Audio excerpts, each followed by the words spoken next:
একটা কালেকশন কইলেই যাই আজকের এই মাহফিলে আল্লাহকে হাজির নাজির জেনে, সেটা হলো এই, আমরা নামাজ ছাড়বো না। কে কে রাজি আছো বাজান? নারায়ে তাকবীর, আল্লাহু আকবার, লিল্লাহি তাকবীর। আল্লাহ এই হাতগুলা নামাজের জন্য কবুল করো, আল্লাহ এই হাতগুলি নামাজের জন্য কবুল করো। হাত নামাও। নামাজ ছাড়বো না তো ইনশাআল্লাহ? ভাই বিশ্বাস করতে পারি ইনশাআল্লাহ?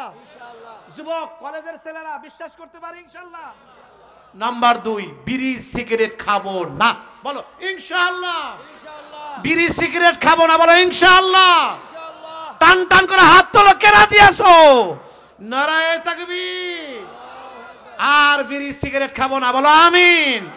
আল্লাহ যেন এই জবানটা ইন্তেকালের সময় মুখ দিয়ে কলেমা নসিব করায়। বলো নাম্বার 3, দাড়ি নিয়ে কবরে যাব ইনশাআল্লাহ, বলো দাড়ি নিয়ে কবরে যাব ইনশাআল্লাহ। কে কে রাজি আছো? নারায়ে তাকবীর। আল্লাহ এই হাতগুলাকে কবুল করো, হাত নামান।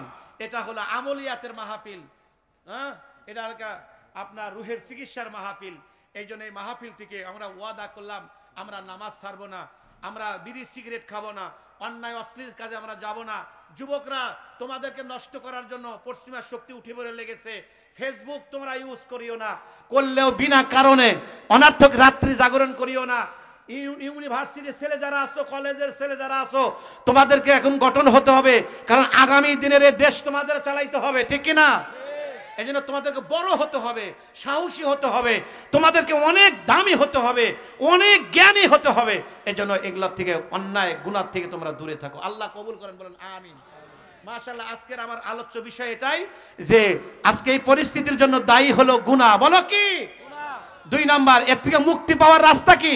বলে গুনাহ বর্জন, নেক অর্জন। বলেন গুনাহ বর্জন, বলেন নেক অর্জন। আবার বলেন গুনাহ নেক অর্জন। আবার বলেন গুনাহ বর্জন, নেক অর্জন। আর পাপ আমাদের শাস্তি কেন? গুনাহ। বলেন শাস্তি কেন? গুনাহ।